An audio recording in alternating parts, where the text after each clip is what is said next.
Namo Myoho Renge Kyo. Hello, good friends. Thank you for your practice. Thank you for being here. Thank you for liking and subscribing. Really helps our Sangha grow.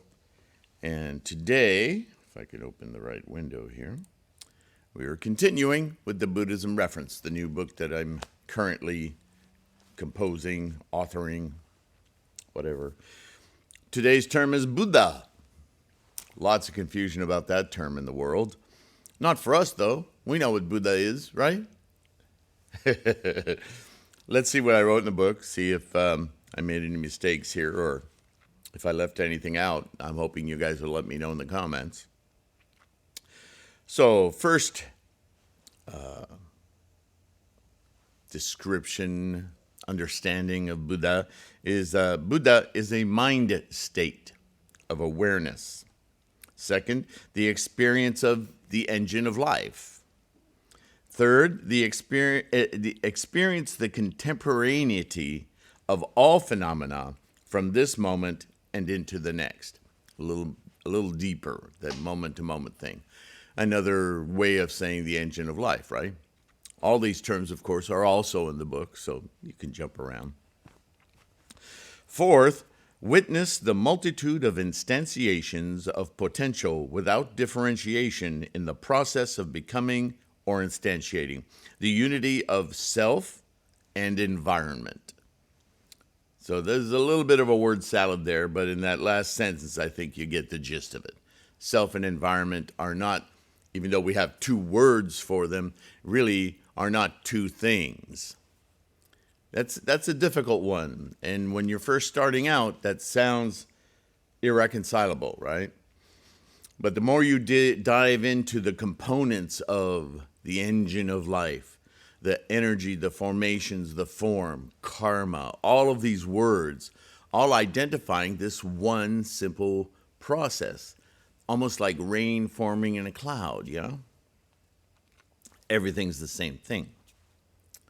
And last, fifth, the objective mind rather than subjective mind, right? All of these are ways of saying Buddha, but they don't, altogether they encompass Buddha, which is why there's 5 different ones. So let's see what I wrote under that. This state of awareness was first experienced profoundly by a man who sought to find a universal answer for a method that human beings could use to rid themselves of the stresses and experiences of pain and anxiety that plague life and obfuscate and even prevent some from the experience of joy and amazement while enjoying the full expression of their life's potential. I know I like long sentences, but if you break it up a little bit with some pauses, I don't know, let me know. It's how I'm accustomed to even talking. I write like I talk, yeah? I speak. This condition of mental awareness, he discovered, required a deep, intimate retaining of the mind, a retraining of the mind, can't even read my own writing, to enable a facility already present in all sentient minds, but unrealized by the vast majority, if not all, people. This state of awakened reality was termed Buddha. When Siddhartha Gautama and his close students realized what had occurred, Siddhartha was renamed for his status now as a great sage, that he might teach others to achieve this amazing awareness. The name given was a combination of his ancestral origins and his status as a great sage, rendering the name Shakya, from the Shakya clan, and Muni, or great sage. And you get Shakya Muni, okay? In addition to indicate that which he had achieved and would teach, he was known as the very embodiment of Buddha. Not that he was Buddha, but that his life was imbued with the Buddha consciousness, Buddha mind, Buddha awareness. And that's what he was going to teach people. But see, that's a slippery slope with language and the people of the day. Even today, we're so driven to own and possess and attach that just by giving somebody, it would be like saying you're in the military and you achieve the rank of colonel, right? But we know you're not a colonel. A colonel is something you've achieved, and you can teach others how to achieve it. But we don't think of colonel as John or Bob or Betty, right? Colonel is a thing achieved. So why we do that with Shakyamuni Buddha, same thing, right? Of course, we can figure that out today, but 27 centuries ago, not so much.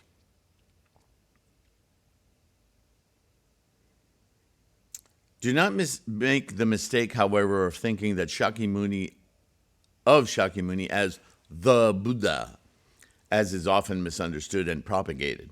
Buddha is not a man or any man or woman. So what is this state of mind? So the secondary definition under Buddha is Buddhaness. You hear me say it all the time. And this, firstly, is the actual experience in our sentient mind of the process of the formations of energies manifesting in the moment-to-moment instantiations of our life and environment. Right? See the engine of life. I should write that in there.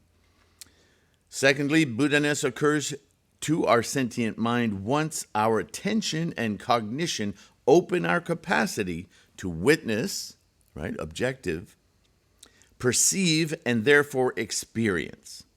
This is a mental faculty that Nichiren identified as our ultimate goal, our goal Honzon. It's the mind's perceptive capacity, right? The ultimate goal of our practice to train our sentience. And third, see also Go Honzon for more on this. So that's it. That's the whole ball of wax for Buddha and secondarily Buddhaness. It's almost redundant, yeah? But I think it's a little clue when we hear Buddhaness that Buddha isn't a person or a man or a particular, right? That it's a state, a mind state.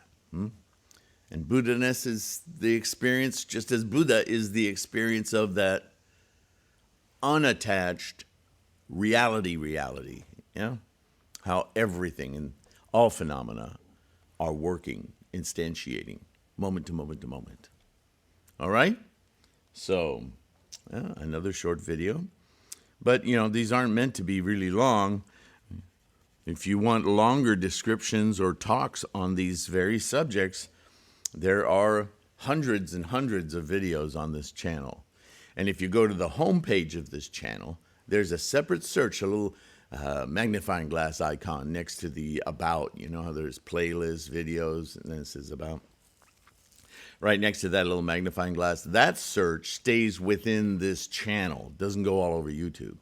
So you can put a keyword in there like Buddha or Buddhaness, and several videos will come up where either that word is in the description or in the title, so you'll know that it's covered in that video.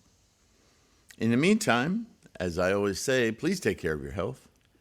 Thank you again for liking and subscribing, growing this Sangha. It's a Bodhisattva effort, right? Doesn't cost.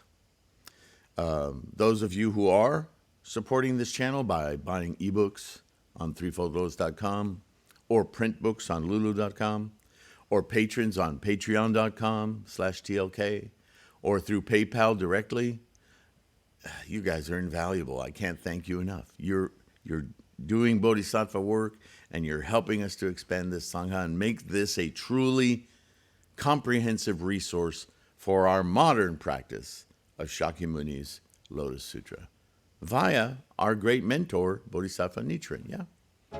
So thank you. Take care of your health. Be kind.